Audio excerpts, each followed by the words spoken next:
నమస్తే, welcome to Disha TV.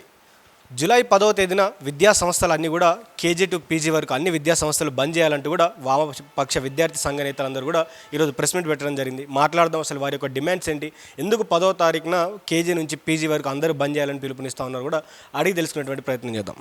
అన్న చెప్పండి, అసలు మీరు ఎందుకు ఆ రోజున ఈ స్కూల్స్ అన్నీ బంద్ చేయాలంటా ఉన్నారు, కాలేజెస్ అన్నీ బంద్ చేయాలంటున్నారు, అసలు ఏంది మీ డిమాండ్ ఏంది? తెలంగాణ రాష్ట్రం ఏర్పడిన తర్వాత బీఆర్ఎస్ ప్రభుత్వం పరిపాలించింది. ఆ తర్వాత మార్పు కాలం పేరుతో కాంగ్రెస్ అధికారంలోకి వచ్చింది. అధికారంలోకి వచ్చే ముందు ఎన్నికల మేనిఫెస్టోలో 6 గ్యారంటీల పేరుతో విద్యారంగానికి చాలా ఎక్కువ హామీలని ఈ రేవంత్ రెడ్డి ప్రభుత్వం ఇచ్చింది. ఇచ్చిన ఒక్క హామీని కూడా ఈరోజు కాంగ్రెస్ ప్రభుత్వం నెరవేర్చలేదు. విద్యారంగానికి అధిక శాతం నిధులు అన్నారు, అది కేటాయించలేదు. అలాగే టీచర్ పోస్టుల భర్తీ అన్నారు, అది పాత ప్రభుత్వం ఇచ్చిన నోటిఫికేషన్ అమలు చేశారు తప్ప వీళ్ళు ఎక్కడ ఇవ్వలేదు. పైగా ఈరోజు రాష్ట్రంలో ఎక్కువ మంది విద్యార్థులు ఇబ్బంది పడుతున్నటువంటిది 14 లక్షల మంది ఎస్సీ, ఎస్టీ, బీసీ, మైనార్టీ విద్యార్థులు రియంబర్స్మెంట్ స్కాలర్షిప్ రాక ఈరోజు ఉన్నత చదువులకు వెళ్ళలేక మధ్యలోనే చదువులు ఆఫ్ చేస్తున్న పరిస్థితి ఉన్నది, డ్రాప్ అవుట్ అవుతున్న పరిస్థితి ఉన్నది. ఇంజనీరింగ్ కాలేజీలు చుట్టూ, డిగ్రీ కాలేజీ చుట్టూ తిరుగుతున్నారు, ఒక్క రూపాయి కూడా ప్రభుత్వం విడుదల చేయట్లేదు. ఏంటంటే అప్పులు అనే ప్రయత్నం ఈ రేవంత్ రెడ్డి గారు చేస్తున్నాడు. అందుకే ఈరోజు సకల విద్యా వ్యవస్థ మొత్తం కూడా ప్రాథమిక స్థాయి నుంచి కేజీ నుంచి పీజీ వరకు ఈరోజు విద్యార్థులు తీవ్రమైన ఇబ్బందులు ఎదుర్కొంటున్నారు. కాబట్టి ఈ విద్యారంగ సమస్యలు పరిష్కారం చేయాలని మేము డిమాండ్ చేస్తున్నాం. వాటితో పాటు జూన్ వచ్చిందంటే చాలు, జూలై వచ్చిందంటే చాలు, ఈరోజు ప్రైవేట్ కార్పొరేట్ విద్యా సంస్థల దోపిడీ సుమారు ఒక్క తెలంగాణ రాష్ట్రంలోనే 24,000 కోట్ల దోపిడీ ఈరోజు తల్లిదండ్రుల నుంచి దోచుకుంటున్న పరిస్థితి కనిపిస్తూ ఉంది. ఈరోజు పుస్తక కేంద్రాలు, సాక్సులు, బూట్లు, అలాగే నోటుబుక్లు, యూనిఫాములు, లక్షల రూపాయల ఫీజులు, 5 లక్షల రూపాయల వరకు తీసుకుంటున్న పరిస్థితుంది. కాబట్టి ఫీజుల నియంత్రణ చట్టం కావాలి, ఫీజు రియంబర్స్మెంట్ విడుదల చేయాలి. అలాగే ఈ రాష్ట్రంలో పాఠశాలల్ని 27,000 పాఠశాలలు ఉంటే వాటిని తగ్గించి కుదించి 4,000కే చేస్తానని ముఖ్యమంత్రి ప్రకటిస్తున్నాడు. మేము ప్రభుత్వ విద్యను బలోపేతం చేయాలని కోరుకుంటున్నాం, ప్రభుత్వ విద్యారంగం కాపాడాలని కోరుకుంటున్నాం. కాబట్టి ఈ ప్రభుత్వ రంగ సమస్యలను పరిష్కారం చేయాలని, అలాగే కార్పొరేట్ ప్రైవేట్ విద్యా సంస్థల సమస్యలు పరిష్కారం చేయాలని, ఇతర కేజీ నుంచి పీజీ వరకు ఉన్న విద్యారంగ సమస్యల పరిష్కారం కోసం మేము 10వ తేదీ రోజున మొత్తం బంద్ పిలుపునిస్తున్నాం. ఈ బంద్ ద్వారానైనా ప్రభుత్వం మేల్కొని ఇప్పటికైనా రేవంత్ రెడ్డి ఈ సమస్యలు పరిష్కారం చేయకపోతే రేపు రానున్న కాలంలో వామపక్ష విద్యార్థి సంఘాల ఆధ్వర్యంలో తెలంగాణ రాష్ట్రంలో ఉధృతమైన బలమైన మిలిటెంట్ యాక్టివిటీస్ని కార్యాచరణ కూడా తీసుకోవడానికి ఈ బంద్ తర్వాత నేను తీసుకోబోతా ఉన్నాను. ఈరోజు వామపక్ష విద్యార్థి సంఘాలలో జూలై 10 తారీఖు నాడు కేజీ టు పీజీ ఒక దాదాపు 19 డిమాండ్లతోటి ఈరోజు బంద్ని మేము ప్రకటిస్తూ ఉన్నాం. ఈ బంద్కు సంబంధించినటువంటి ప్రధాన ఉద్దేశం ఈరోజు తెలంగాణ రాష్ట్రంలో ఉన్నటువంటి కాంగ్రెస్ ప్రభుత్వం అధికారంలోకి వచ్చి 2.5 సంవత్సరాలు కావస్తున్నా కూడా వాళ్ళు విద్యారంగంలో ఇచ్చిన హామీలు అమలు చేయకుండా నిర్లక్ష్యం వహించిన సందర్భంగా దీన్ని వ్యతిరేకిస్తూ ఈరోజు పెద్ద ఎత్తున ఈ కార్యక్రమాన్ని తీసుకోవడం జరిగింది. వాస్తవానికి గత ప్రభుత్వం చేయలేదు. ఈ ప్రభుత్వం విద్యారంగాన్ని బలోపేతం చెప్పి అనేక హామీలు ఇచ్చింది, మాటలు చెప్పింది, అధికారంలోకి వచ్చి 2.5 సంవత్సరాలు కావస్తుంది. విద్యాశాఖ కూడా సాక్షాత్తు రాష్ట్ర ముఖ్యమంత్రి రేవంత్ రెడ్డి వద్ద ఉన్నది. అంటే విద్యాశాఖ ఒక రాష్ట్ర ముఖ్యమంత్రి రేవంత్ రెడ్డి వద్ద ఉన్న కూడా ఈ రాష్ట్రంలో ఉన్న విద్యారంగ సమస్యలు పరిష్కరించడంలో కాలయాపన చేస్తూ ఉన్నారు. ఇప్పటికే ప్రభుత్వ విద్యారంగ సమస్యలు పరిష్కరించలేదు. ప్రభుత్వ పాఠశాలను తగ్గిస్తా అని చెప్తున్నారు. అదేవిధంగా ప్రభుత్వ పాఠశాలలో మౌలిక వసతులు కల్పించకుండా అక్కడ అధిక నిధులు కేటాయించకుండా ఈరోజు కావాలని కుట్రపూరితంగా ప్రభుత్వ విద్యారంగం ధ్వంసం చేసే పరిస్థితి. మరోపక్క ప్రైవేట్ కార్పొరేట్ విద్యా సంస్థల ఫీజుల దోపిడీ చేస్తున్నా కనీసం దాన్ని నియంత్రించే పరిస్థితి లేదు, ఫీజుల నియంత్రణ చట్టాన్ని అమలు చేయడం లేదు.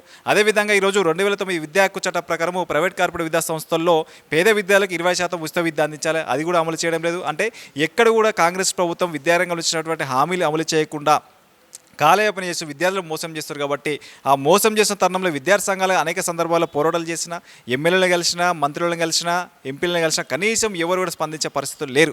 అంటే ఈ రాష్ట్రంలో ఉన్నటువంటి పాలకులు ఎవరి కోసం పనిచేస్తారంటే ఈ రాష్ట్రంలో ఉన్నటువంటి కార్పొరేట్ మాఫియా కోసం పనిచేస్తున్నారు. ఈరోజు కార్పొరేట్ మాఫియా అంటే ఎవరు? కార్పొరేట్ మాఫియాకి సంబంధించినటువంటి ఎవరైతే ఎమ్మెల్యేలు, ఎమ్మెల్సీలు ఉన్నారో వాళ్ళే ఈరోజు చట్టసభల్లో, ఈరోజు శాసనసభల్లో, శాసనమండలిలో వాళ్ళే ఉండడం వల్ల ఈ రాష్ట్రంలో ఉన్న ఇటువంటి ఫీజుల దోపిడీని అరికట్టకుండా ప్రభుత్వానికి వాళ్ళకు ఒక డెడ్ లైన్ విధించే విధంగా ప్రయత్నం చేస్తున్నారు. అంటే కార్పొరేట్ మాఫియా చేతిలో ప్రభుత్వము నలిగిపోతుంది. రేవంత్ రెడ్డి గారు వాళ్ళకు భయపడి రోజు విద్యారంగ సమస్యలు పరిష్కరించలేదు. వాళ్ళకు భయపడే రోజు వాళ్ళకు సంబంధించినటువంటి అనేక సమస్యలు పరిష్కరించి కూడా కాలయాపన చేస్తున్నారు. ఒక పక్క ప్రభుత్వ విద్యారంగానేమో బలోపేతం చేసామని చెప్పి గొప్పలు చెప్తున్నారు. మరో పక్కనేమో ప్రైవేట్ కార్పొరేట్ విద్యా సంస్థలు ఓపెన్ సాక్షాత్ ముఖ్యమంత్రి అక్కడ రిబ్బన్ కట్ చేస్తున్నారు. అంటే దీన్ని ఎట్లా అర్థం చేసుకోవాలి అంటే మీరు సంబంధించినటువంటి పరోక్షకంగా ఈరోజు ప్రభుత్వ విద్యారంగాన్ని నిర్వీర్యం చేస్తూ కార్పొరేట్ విద్యా సంస్థలు బలోపేతం చేసే విధంగా రెడ్ కార్పొరేట్ వాళ్ళకు స్వాగతం పలుకుతున్నారు. ఈ తెలంగాణ రాష్ట్రంలో దాదాపు కేజీ టు పీజీ ప్రైవేటు విద్యా సంస్థలు మొత్తం 1,00,000 కోట్ల వ్యాపారం చేస్తూ ఉన్నాయి. ఈ 1,00,000 కోట్ల వ్యాపారం చేసే సందర్భంలో కాంగ్రెస్ ప్రభుత్వం కూడా వారు చేస్తున్నటువంటి దోపిడీకి అడ్డుకోకుండా వారు చేస్తున్న వ్యాపారానికి యథేచ్ఛగా రెడ్ కార్పెట్ వేసి వాళ్ళు స్వాగతం తెలుపుతూ వారికి సంబంధించిన వీళ్ళ మధ్య ఒక అవినవ సంబంధం పెట్టుకొని ఏదైతే కాంగ్రెస్ పార్టీకి ఎప్పుడైతే డబ్బులు అవసరమో ఎక్కడైతే ఎన్నికలు పెడుతారో ఎన్నికలకు సంబంధించినటువంటి ఈ కార్పొరేట్ విద్యా మాఫియా వాళ్ళకు అండగా ఉంటుంది కాబట్టి రేవంత్ రెడ్డి గారు కూడా వారికి అండగా ఉంటూ వారు చేసేటువంటి వ్యాపారానికి ప్రోత్సహించే విధంగా వ్యవహారాలు ఉంది కాబట్టి ఖచ్చితంగా విద్యారంగ సమస్యలు పరిష్కరించాలి. దాంతోపాటు ఫీజు రియంబర్స్మెంట్ బకాయిలు దాదాపు 11,500 కోట్లు ఈరోజు పైచిలకు పెండింగ్లో ఉన్నాయి. వాటిని విడుదల చేయాలి. అది విడుదల చేయకపోవడంతో దాదాపు దానిపైన ఆధారపడి చదువుతున్నట్టు 14 లక్షల మంది విద్యార్థులు అనేక ఇబ్బందులు పడుతున్నారు. ఈ 14 లక్షల మంది విద్యార్థులు పేద విద్యార్థులే. ఈరోజు గతంలో ఉన్నటువంటి వైఎస్ఆర్ ఈ పథకం తీసుకొచ్చారు. నేడు కాంగ్రెస్ ప్రభుత్వం అధికారంలో ఉంది. అంటే మీరు తీసుకొచ్చిన పథకాన్ని మీరు నిర్వీర్యం చేస్తూ అమలు చేయకుండా ఈ రాష్ట్రంలో ఉన్నటువంటి 14 లక్షల మంది విద్యార్థులకు అన్యాయం చేస్తూ ఉన్నారు. వారు తమ కోర్సులు పూర్తయినా కూడా ఈరోజు ఉన్నత చదువులు పోలేక ఉద్యోగాలు చేసుకోలేక కానీ ఇబ్బందులు పడుతున్నా కూడా మీరు ఎందుకు స్పందించడం లేదు? ఈరోజు స్పందించకపోవడంతో కొంత ప్రైవేట్ కళాశాలలో హైకోర్టును ఆశ్రయించిన తరుణంలో కూడా ప్రభుత్వం తరపున సరైన వాదనలు వినిపించకుండా ఈరోజు ప్రైవేట్ కళాశాలకు వత్తాసు పలికే విధంగా హైకోర్టు ఈరోజు అనుకూలంగా తీర్పులు ఇచ్చినా కూడా ఈరోజు రాష్ట్ర ప్రభుత్వం కనీసం దానిపైన కౌంటర్ దాఖలు చేయకుండా దానిపైన ఎటువంటి వాదనలు వినిపించకుండా ఈరోజు కాలయాపన చేస్తారు పరిస్థితి మన తెలంగాణ రాష్ట్రంలో ఉన్నది.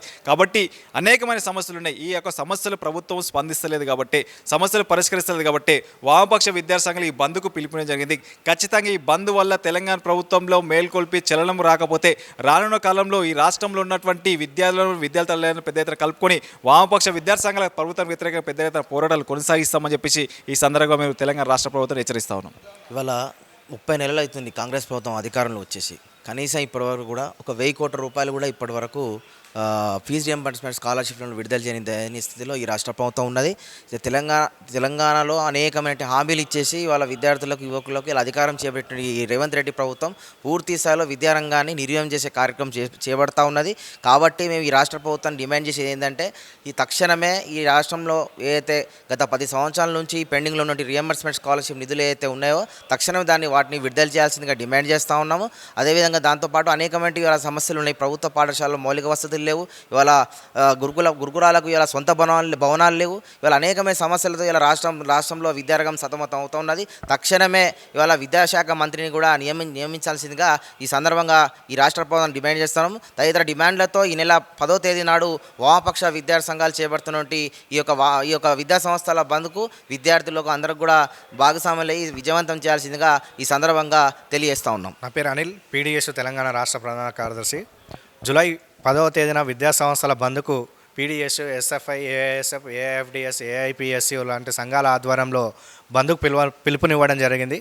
ప్రధానంగా ఈ తెలంగాణ రాష్ట్రంలో ప్రైవేటు కార్పొరేట్ విద్యా సంస్థల ఫీజుల దోపిడీ నియంత్రించాలి, ఫీజుల నియంత్రణ చట్టం రేవంత్ రెడ్డి గారు తీసుకురావాలన్నటువంటి డిమాండు, అట్లాగే ఫీజు రియంబర్స్మెంటు బకాయిలను విడుదల చేయాలని రాష్ట్రంలో 26,700 ప్రభుత్వ పాఠశాల మూసివేతను నిరసిస్తూ ఈ బంద్ను చేపట్టడం జరుగుతూ ఉన్నది.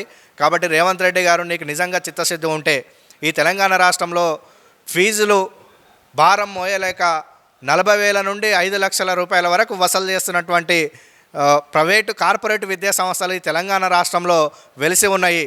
ఈ 5 లక్షల వరకు వసూలు చేస్తున్నటువంటి కార్పొరేట్ విద్యా సంస్థలు ప్రధానంగా మీ ఐఏఎస్లు, ఐపీఎస్లు, ఎమ్మెల్సీలు లేదా నీ మంత్రివర్గము, నీ ఎమ్మెల్యేలు కేంద్రంగానే ఈ కార్పొరేటు మాఫియా యొక్క గుప్పటి రాష్ట్రంలో కొనసాగుతూ ఉన్నది. కాబట్టి ఫీజుల నియంత్రణ చట్టం తీసుకొని వస్తే ఈరోజు రాష్ట్రంలో ఉన్నటువంటి మధ్యతరగతి ప్రజలు ఈరోజు వాళ్ళంతా పిల్లలకు చదువులు చదివించడం కోసం కనీసమైనటువంటి భరోసా ఈ రాష్ట్ర ప్రభుత్వం ఇచ్చినట్టు ఉంటుంది.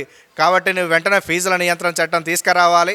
అట్లాగే 9,000 కోట్ల రూపాయల ఫీజు బకాయిలు ఏవైతే ఉన్నాయో వెంటనే విడుదల చేయాలని ఈరోజు తెలంగాణ రాష్ట్ర వ్యాప్తంగా అకాడమిక్ ఇయర్ ప్రారంభమై 15 రోజులు గడుస్తూ ఉన్నది.